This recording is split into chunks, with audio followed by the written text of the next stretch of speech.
I was born into a family of rice field people where the days were measured by the length of a sunbeam and the nights by the coughs of the soil after rain. My parents had 2 daughters and more dreams than acres. I'm Claire Pham, newly accepted to the Faculty of Foreign Affairs at the University of Economics. My younger sister, Vivian, is in 10th grade, gentle, bright, and all heart. If we inherited anything close to beauty, I suppose it came from our mother's patient face and our father's quiet posture. Tall, fair, people say, a little like early dawn before the village wakes. But our temperaments parted ways early. I learned to square my shoulders against the wind and keep my worries folded tightly inside. Vivian floated where I trudged, soft and careful, a child who apologized to the door if she bumped into it. Our parents were proud in the unspoken ways of poor people, through packed lunches, stitched hems, and eyes that glowed when report cards came home. Father used to say he and mother had little schooling and a long road of hardship, so the only bridge they could build us was study. Vivian and I never forgot that. We studied as if our pencils were oars. After my first year at university, I took 2 tutoring jobs found through a placement center. One for the Linda and Quentin family, whose daughter Bella was in 3rd grade, and the other for a neighbor's son, Ben, in 2nd grade. The houses were 3 kilometers from my rented room, manageable if your legs were young and your hope was stubborn. My uncle in the countryside felt sorry for me and passed down his son David's old electric bicycle. David, my cousin, had just graduated from Foreign Trade University and joined a foreign company. He treated Vivian and me like the little sisters his all-boys household never had. When I was admitted to university, he offered to drive me daily to keep me safe. I refused, partly because pride is heavy, and partly because his company lay only 5 kilometers from my dorm. We settled on a weekly meal together, a compromise between his protectiveness and my stubbornness. At first, I lived alone, the room a narrow pocket of light and a long corridor of iron doors. Then I met Annie, a classmate whose family was comfortable in a way that showed through her ease rather than her clothes. She was pampered, yes. An older brother, now married, adored her. But she had a simple way of living that matched my own. After a year of shared notes and shared noodle bowls, we moved in together. Her laughter warmed the walls. Her quiet made space for my thoughts. It was a peaceful arrangement. By my 3rd year, Vivian was nearing the end of high school with a soldier's determination to enter medical school. My parents calculated the cost in clipped whispers at night and decided aloud that a dream is more expensive to kill than to fund. I studied harder for scholarships and took on extra hours. In our house back home, an old TV my uncle had given us glowed like a proud relic. Nothing else had much value except the 2 desks where Vivian and I wrote our futures into lined notebooks. I turned down suitors the way one declines more rice at dinner. Politely, decisively, without explanation. The Linda and Quentin family, where I tutored, learned about our circumstances and cared for me with a kindness that never felt like charity. I had been with them since Bella was small. Then came Ben. They told me to work hard and promised to help me find a good job when the time came. Gratitude has many faces, mine was determination. By the time Vivian received her acceptance to medical school, our little family opened like a window to the breeze. I escorted her to Hanoi and found a room for us to share. 2 sisters alone in a city that never fully sleeps. I interned wherever a willing pair of hands could be useful. David bought me an old motorbike for convenience, he insisted. I said no until the word wore thin. My uncle called, gentle but firm. Take it, make him happy. Annie laughed and said gifts carry love more than price. Between their voices and my own fatigue, I accepted. Vivian took the electric bicycle. We were a small parade of wheels and ambition. David visited often and soon became friends with Annie. He began to ask about her in a tone that made me raise an eyebrow. Considering courting her? I teased. He grinned like a boy caught stealing mangoes. I'm getting older, sis. A good girl is worth the effort. I warned him, gently, that sincerity has to be seen, not spoken. He promised to show it. Not long after, Linda called with an opportunity, an internship at a large import-export firm where the pace could peel the laziness off your bones. That sounded like the right place for me. I joined the business department, the youngest at a desk that smelled of paper, ink, and urgency. Colleagues showed me the shortcuts that only come from long detours. Somewhere among the spreadsheets and emails, life shifted without announcement. I didn't yet know how big the shift would be. The day I held my graduation diploma, excellent, stamped with future, I felt a quiet pride, like a lamp turned low but steady. Annie, David, and Vivian celebrated with a modest feast. Over dessert, I noticed the way David and Annie traded small smiles, two people speaking a language made of glances. Vivian and I stepped back a little to let their conversation breathe. On the walk home, my phone buzzed. "It's me, Linda." Her voice arrived bright with congratulations. She invited me and Vivian to dinner, saying Bella and Ben missed their Miss Claire. I laughed. I had been busy and irregular with lessons. Linda suggested that Vivian could take over some tutoring sessions. I thought of my sister's gentle patience, her way of explaining a sum until it turned from enemy to friend. "Perfect," I said. Let her teach Ben too." We fixed the plan. Dinner tonight, tutoring tomorrow. Linda's house was a quietly elegant place not far from a park. The gate swung open. Two small bodies shot forward. Bella's ponytail and Ben's earnest eyes. Their arms went around my waist, and I felt a simple, reliable happiness. Inside, Quentin nodded his welcome. Linda's smile found Vivian immediately. "This must be your sister," she said. "See, she looks like you, but softer." Vivian greeted them with the careful courtesy our mothers sewed into us with every shirt. We set the table together. There was one more guest that night, a man Linda introduced as Victor, a friend of hers and Quentin's. At his side was a girl with big, brave eyes, around 7, named Molly. She stuck close to him but watched the room as if choosing where to place her trust. I offered a small wave. She studied me for 3 beats and then waved back. We began dinner. The grown men spoke of deadlines and currencies. The rest of us traded school stories and the small weather of daily life. Then Molly leaned toward me. "Auntie Claire," she said softly, "can I have that one?" She meant a dish across the table, sweet soy shrimp, bright as lacquer. "Of course, yeah," I smiled, reaching with the chopsticks. "It's very good." Before I could serve her, Victor's voice came low and tight. "Molly is old enough to get her own food." He didn't raise his tone, but it cut all the same. The child froze as if someone had closed a door in her face. She lowered her eyes, picked up her chopsticks with a shaking hand, and tried to lift a shrimp. It slid back into the bowl with a small, humiliating splash. Her cheeks flooded with color. She blinked hard. A silence rippled outward. Linda set down her spoon, about to say something, then she stopped.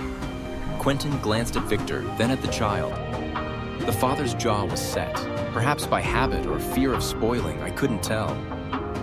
I felt something raw open inside me. The girl's tremor matched a tremor I knew from childhood. The way I'd taught myself to need less so my parents' burden would not grow. I placed my hand gently on Molly's shoulder. Not a rescue, just a steadying. "It's a slippery little thing," I smiled, my voice light but anchored. "Happens to me all the time." I guided her wrist so she could try again. This time, the shrimp made it to her plate, victorious and small. She glanced up quickly, eyes glassy and grateful, then stared at her rice as if it could absorb her feelings. Victor looked away, the muscle in his cheek releasing. For 1 second, a shadow passed over his face. Regret, perhaps, or a memory of rules that kept him safe once and turned sharp in his own hands. No one spoke of it. Dinner moved forward, fragile but intact. Afterward, the children dragged Vivian and me to the living room. Ben asked if there would be a new schedule with Miss Vivian. Bella wanted to know whether medical students ever sleep. Molly sat on the rug nearby, pretending to build a tower with mismatched blocks, listening without inserting herself.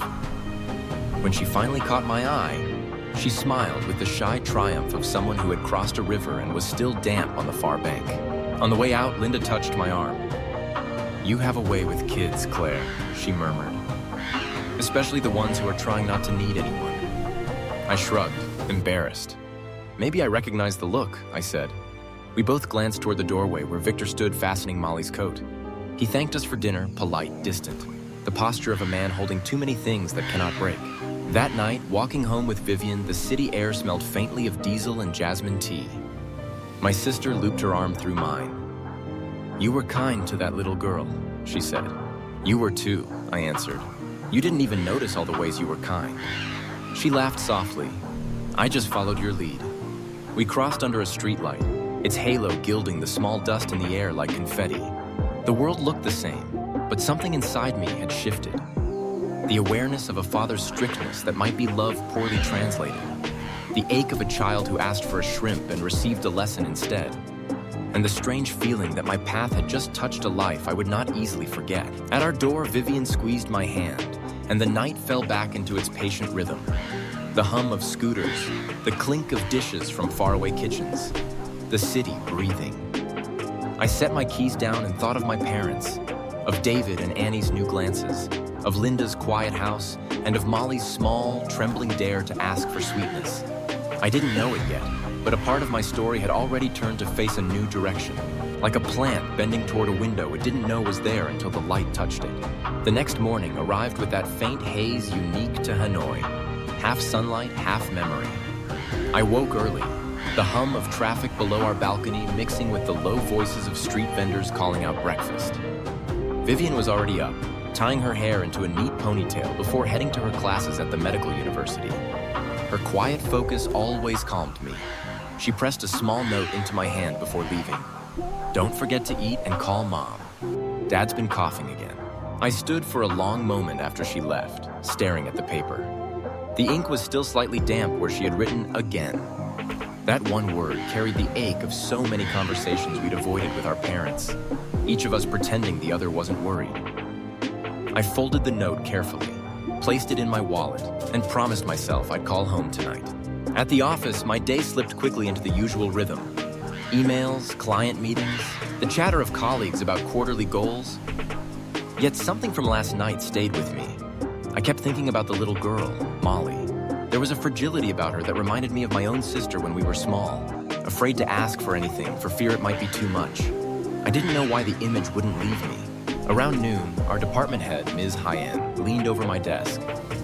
Claire, the director wants you to prepare a summary of the export contract with Silverline Industries. They're sending someone from the head office tomorrow to review the files. Be ready. Yes, ma'am. I spent the rest of the afternoon combing through data sheets and trade invoices until the numbers started to blur. When I finally stepped outside, the sky had already bruised into evening. The air carried the smell of grilled corn and dust. I called Vivian, but she didn't pick up. I imagined her bent over a microscope, forgetting her phone again. Instead of heading straight home, I stopped by Linda's house to drop off some exercise books Vivian had agreed to use for Ben's tutoring. As soon as I opened the gate, I heard laughter, Bella's, bright and high-pitched, followed by the soft murmur of another voice I couldn't place. Linda met me at the door, smiling. Claire, what a surprise! Come in, Bella's just showing Molly her drawing set. They've become fast friends since yesterday. Molly? I stepped into the living room. There she was, cross-legged on the floor, drawing the shape of a small house with flowers that leaned toward the sun. Her hair was neatly tied with a ribbon. When she looked up and saw me, she smiled, a genuine open smile that wasn't there the night before. Auntie Claire. Hi there, artist. That's beautiful, I said, kneeling beside her. Whose house is that? She hesitated. It's my house with Daddy, but I put a tree here, she pointed, because I wanted to have shade. Our real house doesn't have one. Linda and I exchanged glances. Would you like to draw another one next to it? Maybe a house for your friends? I suggested. She nodded eagerly. One for Ben, one for Bella, and one for you and Auntie Vivian. Linda laughed softly. You're part of the neighborhood now, Claire. It was then I noticed the faint mark still on the girl's wrist, barely visible under the sleeve of her dress. I remembered the tension at dinner, the father's hard eyes, the silence afterward. I wondered what sort of childhood required such composure from a child so young. Before I could think further, Linda's phone rang. Her expression changed as she listened. Yes, we'll be here, she said, hanging up. She turned to me. That was Victor. He's coming by to pick up Molly. The little girl's smile dimmed. Already? She whispered. Linda knelt beside her. Sweetheart, your dad has to work early tomorrow, but you can visit any time. Molly packed her pencils slowly. When Victor arrived, he thanked Linda politely, his manner measured and distant as before. He turned to me. You were the one who helped her yesterday, weren't you? Yes, I replied softly. She's a lovely child. He nodded, eyes flickering for a moment. She's all I have left. He reached for Molly's hand. The little girl hesitated, looking up at him. Something unspoken passed between them. Love mixed with a wall neither knew how to climb. Then she followed him out. That night, I found myself replaying his words. She's all I have left. It hinted at a story unfinished, one that might explain both his severity and her silence. I didn't know why it mattered to me, but it did. A week passed. Work consumed most of my time. Life became a blur of meetings, invoices, and phone calls. On Sunday, Vivian and I took the bus home to our village. It had been 2 months since our last visit. The road wound through rice paddies that glimmered under the afternoon sun. I felt an ache of nostalgia so sharp it was almost sweet. When we reached home, Mother was in the kitchen, her thin figure bent over the wood stove. Father was lying on a bamboo bed in the next room, coughing into a towel. I hurried to him. "Dad, why didn't you tell us you were this sick?" He smiled weakly. "It's just a cough, my dear. Don't make a fuss." Vivian's eyes filled with tears. "You've been coughing blood, haven't you?" Mother turned, startled. "Who told you that?" "Our neighbor, Aunt Hoa. She's worried." Father looked away, embarrassed. "It's nothing serious, just tired lungs." But I could see it in the way his fingers trembled, in the hollows beneath his eyes. My heart tightened. After dinner, I sat outside with Mother.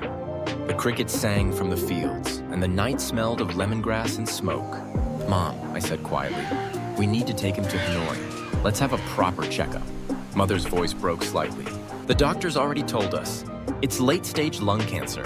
For a long moment, I couldn't breathe. "When did you find out?" 2 months ago. We didn't want to tell you girls. You're both working so hard. We didn't want to burden you." The tears came before I could stop them. "Mom, how could you hide this from us?" She took my hand. "Because he didn't want you to worry. He said he'd rather you remember him strong." Inside, Father coughed again, a deep, wrenching sound that tore through the quiet. I wiped my face quickly before going back inside. "Dad, please let me take you to the hospital in Hanoi tomorrow." He looked up at me, eyes gentle. "No hospitals. I've had enough of them. Let me stay home among my fields, that's all I need." I wanted to argue, but his calmness disarmed me. He reached for my hand. "Promise me something, Claire. Don't let this hardship stop you. Live your life, finish your studies, find happiness.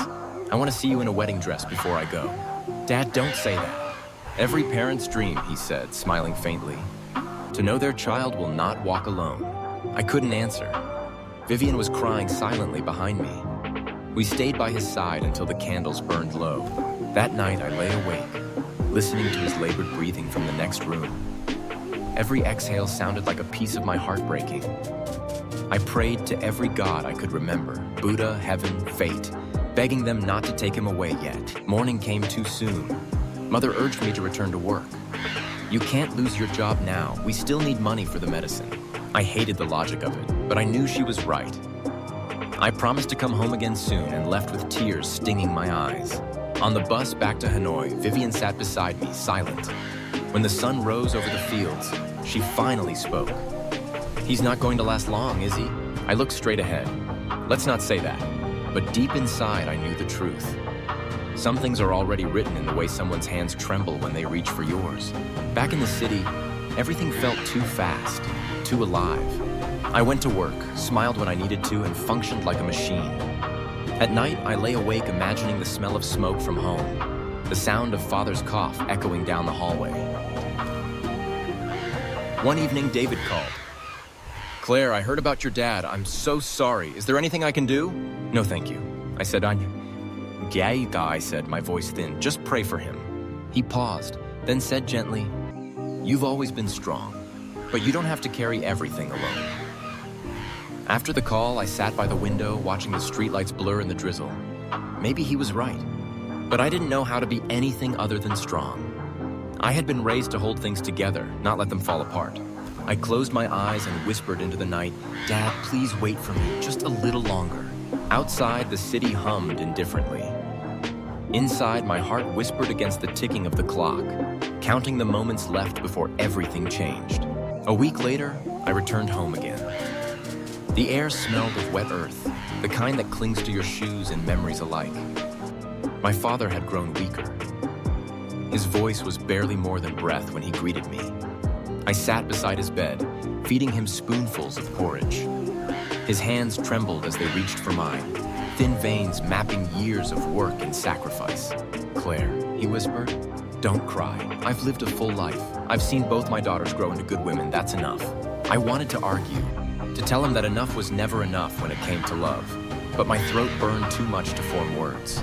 Vivian sat quietly beside me, her shoulders shaking. That night, Mother finally confessed what she had been hiding. The doctor said if we try surgery, he might only live a month. Without it, maybe a year or two if heaven allows. He chose peace over pain.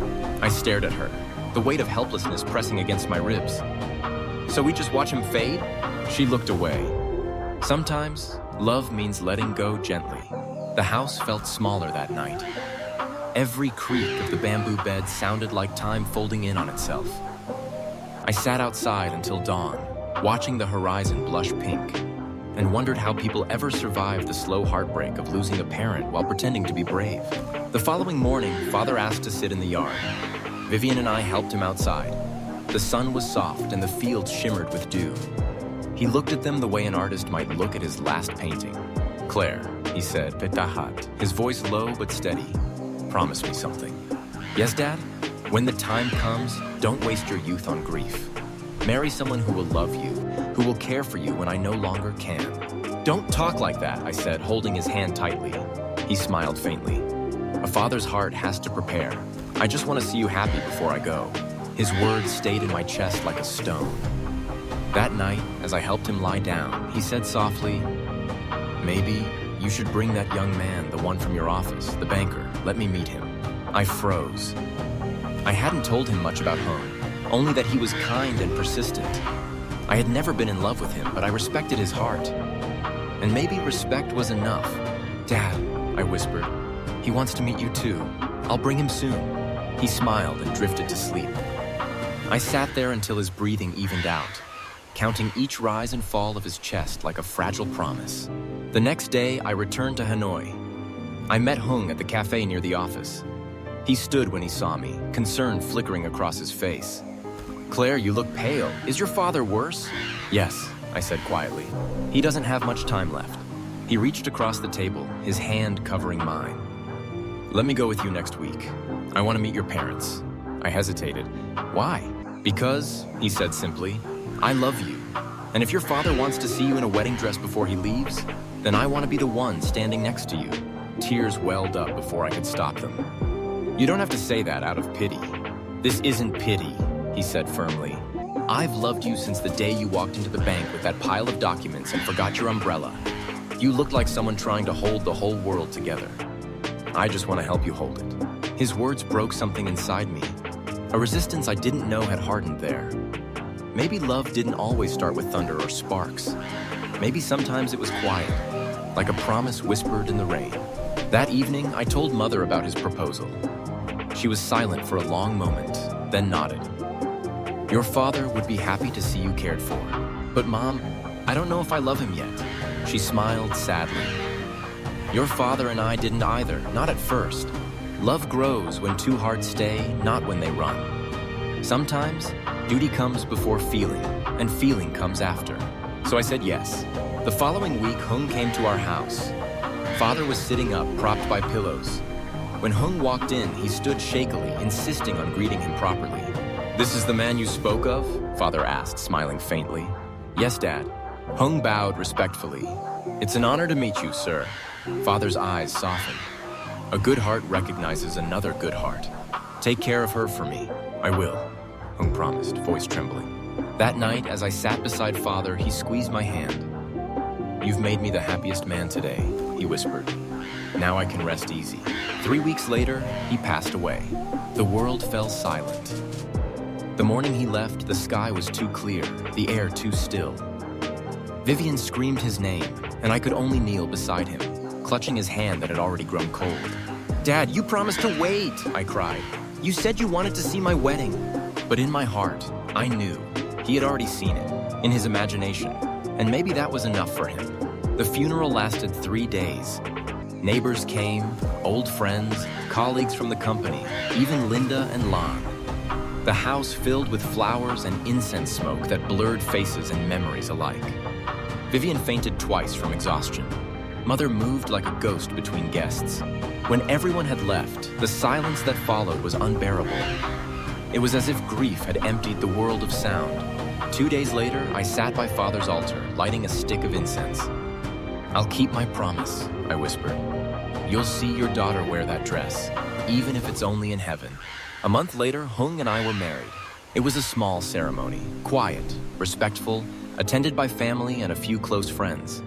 I wore a white dress that Mother had helped me pick, simple and pure.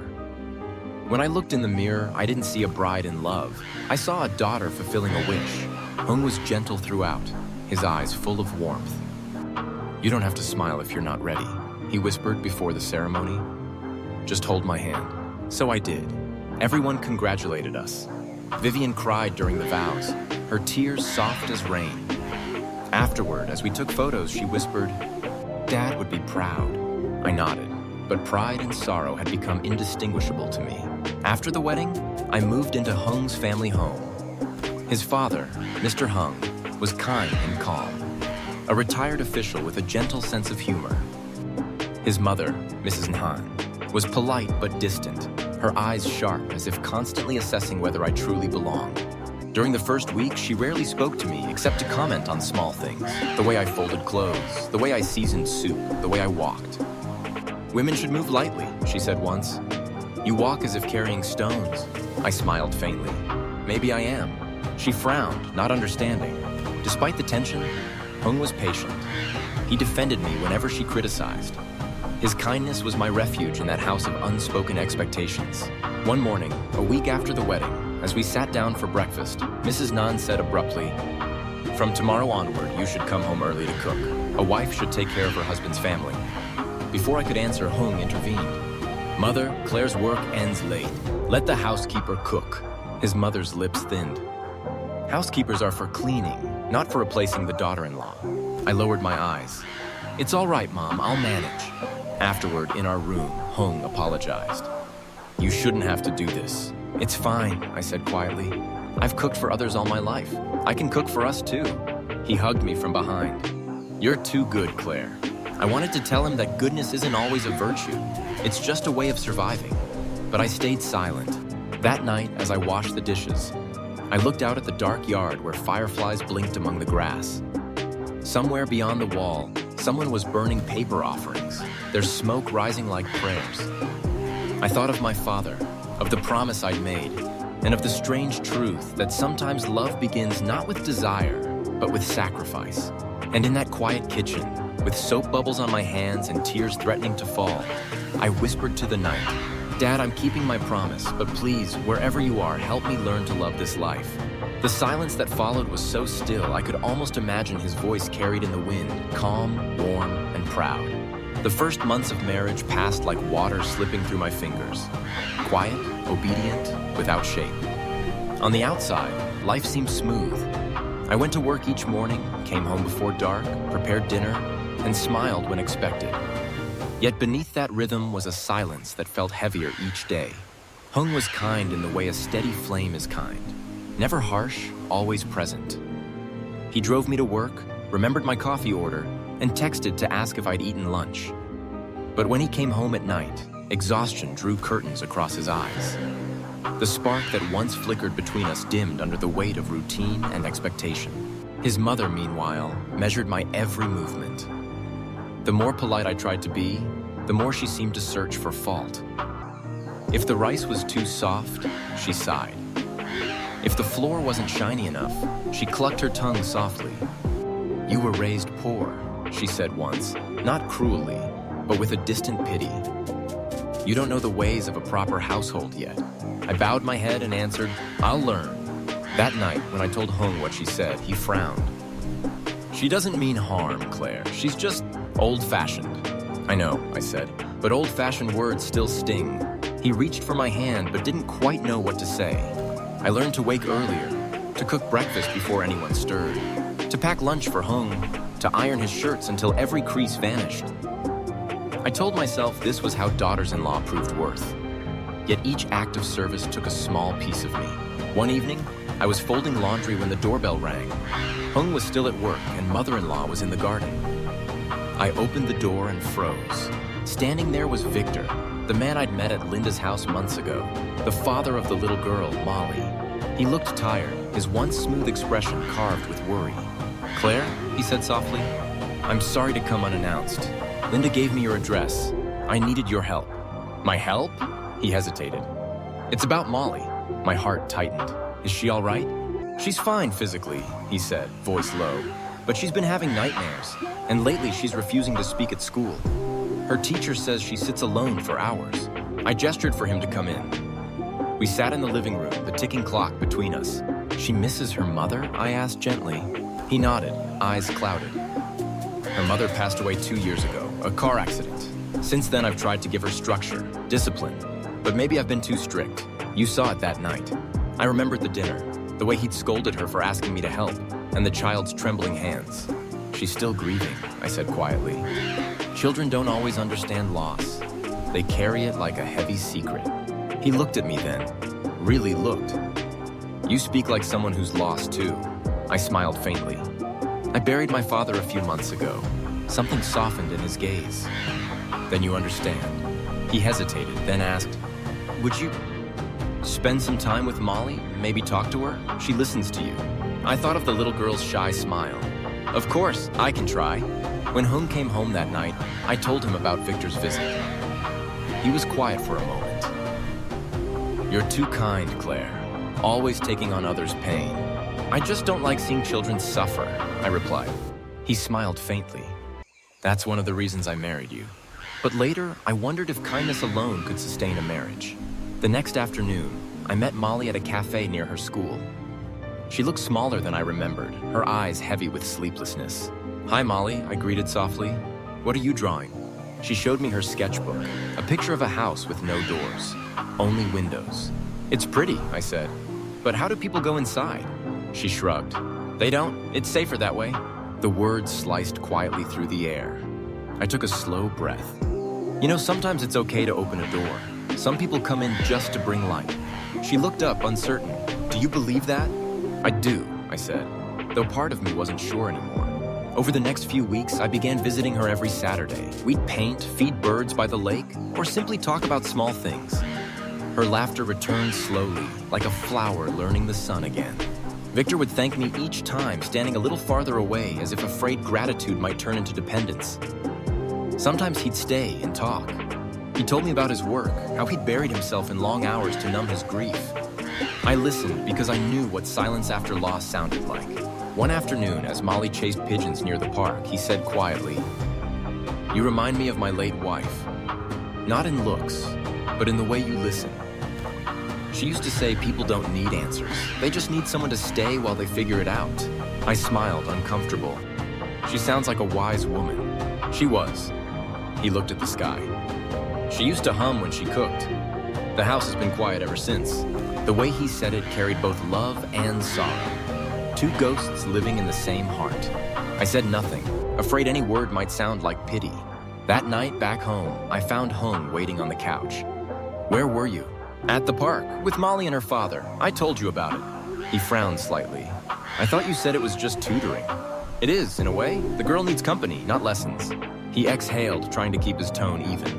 "I don't mind you helping them, but be careful, Claire. People talk." "About what?" "About a married woman spending time with another man." I stared at him. "Victor lost his wife. I'm just helping his daughter." He sighed, rubbing his temples. "I know, I just don't want my mother to hear something and misunderstand." His words shouldn't have hurt, but they did. For the first time, I realized kindness could be mistaken for scandal, compassion for carelessness. After that night, I became more careful. I still met Molly, but always in public places and never for long. Meanwhile, at home, the distance between Hung and me grew quietly. We still shared meals, still said goodnight, but there were fewer conversations that mattered. He worked late more often. I stopped waiting up. Sometimes I'd find myself standing on the balcony, staring at the city lights. Each window seemed to hold a story. Families laughing, couples arguing, someone crying alone. I wondered which one I belonged to. One rainy evening, while I was drying laundry indoors, I received a call from an unfamiliar number. It was Linda. "Claire," she said urgently, "Victor's been in an accident. A car hit him on the way home. He's at St. Mary's Hospital." The words hit like thunder. "Is he?" "He's alive but unconscious. Molly's with me now. She keeps asking for you." I didn't think. I just grabbed my coat and ran. When I reached the hospital, the corridor smelled of antiseptic and rain. Linda led me to the emergency ward. Victor lay motionless, tubes running from his hands, his face pale but peaceful. Molly clung to me the moment she saw me. "He won't wake up," she whispered, shaking. "He promised we'd go feed the birds tomorrow." I held her close. "He will, sweetheart. He's just resting." But as I looked at the man lying there, I wasn't sure if I was comforting her or myself. Hours passed. Doctors came and went. Finally, one of them approached us. "He's stable for now," the doctor said, "but the next 24 hours are critical." Molly fell asleep in my lap, her small hand still gripping my sleeve. I looked down at her and realized how fragile love could be, how easily the world could snatch it away without warning. I stayed until morning, when the nurses gently asked visitors to leave. Before I left, I whispered near Victor's bedside, "Please wake up. She needs you." When I reached home, Hung was waiting at the door, his expression unreadable. "Where were you all night?" "At the hospital," I said, voice trembling. "Victor was in an accident. I couldn't leave his daughter alone." He said nothing for a long time. Then quietly, "I believe you, but others won't." Something in me cracked. "Why does it matter what others think when a child is crying?" "Because," he said softly, "we don't live in a world that understands pure intentions." I turned away, tears stinging my eyes. "Then maybe the world's the one that needs fixing, not me." He didn't answer. The silence that followed was colder than anger. That night, as I lay awake, I realized how far I drifted from the person I used to be. The girl who believed kindness could heal everything. Now I wasn't so sure. Outside, the rain continued to fall, gentle but endless, like the quiet sorrow of a life trying to stay good in a world that misunderstands goodness. 2 days passed before Victor opened his eyes. The doctors called it a good sign, but when I saw him lying there, bandaged, weak, half dreaming, I realized recovery was more than survival. It was the long road back to meaning. When I entered the hospital room, Molly was asleep in a chair beside him, her hand clutching his like a small anchor. Victor's eyes flickered toward me. "Claire," he whispered, voice rasping through cracked lips. "Don't talk," I said softly. "You need to rest." He managed a faint smile. "You came. I promised Molly I would." His gaze softened. "Thank you for staying. For her." "Anyone would have," I said, but we both knew that wasn't true. Linda appeared later with breakfast and relief written across her face. "The doctors say he's out of danger," she said. "Still weak, but he'll live." Molly stirred, rubbed her eyes, then threw herself against her father's arm.